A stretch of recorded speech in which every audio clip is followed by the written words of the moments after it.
एक गांव में भयंकर सूखा पड़ा था। लोग पानी की एक एक बूंद के लिए तरस रहे थे।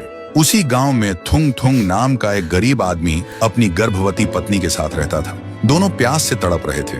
दूसरी तरफ थुंग थुंग का सगा भाई अज्जू गांव का सबसे अमीर और क्रूर जमींदार था। उसने अपने बड़े तालाब में बचा कुचा सारा पानी जमा कर रखा था और गांव वालों को सोने के भाव पानी बेचता था। वह अपने भाई और भाभी की हालत देखकर भी उनकी मदद नहीं करता था, बल्कि उनका मजाक उड़ाता था। एक तपती दोपहर थुंग थुंग एक सूखे पेड़ के नीचे बैठा था। तभी आसमान से एक सुनहरे रंग का पक्षी गिरकर उसके पास तड़पने लगा। गर्मी से उसकी जान जा रही थी। थुंग थुंग के पास बस आखिरी घूंट पानी बचा था, जो उसने अपनी पत्नी के लिए बचा कर रखा था।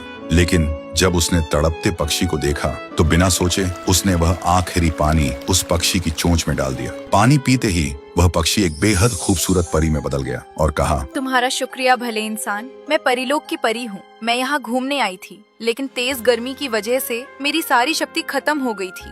तभी परी ने अपनी जादू से एक सफेद रंग का शंख प्रकट किया और कहा, तुमने अपनी प्यास मारकर मेरी जान बचाई है। ये लो मेरा खास जादुई शंख। इसे धीरे से पानी मांगना, ये तुम्हारी प्यास बुझा देगा। लेकिन याद रखना, इसका इस्तेमाल सिर्फ जरूरत के लिए करना, लालच कभी मत करना। और इसे रोकने के लिए कहना, शंख बस करो, थम जाओ। इतना कहकर परी वहाँ से गायब हो गई। फिर थुंग थुंग ने उस शंख से डरते डरते कहा, शंख थोड़ा पानी दो। तुरंत शंख के मुंह से पानी की धार बहने लगी। थुंग थुंग हैरान रह गया। फिर उसने पेट भर पानी पिया।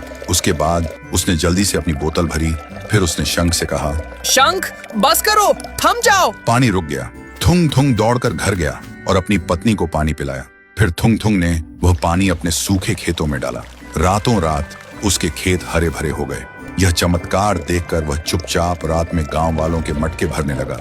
उधर अज्जू परेशान हो गया। उसका पानी का धंधा बंद होने लगा था।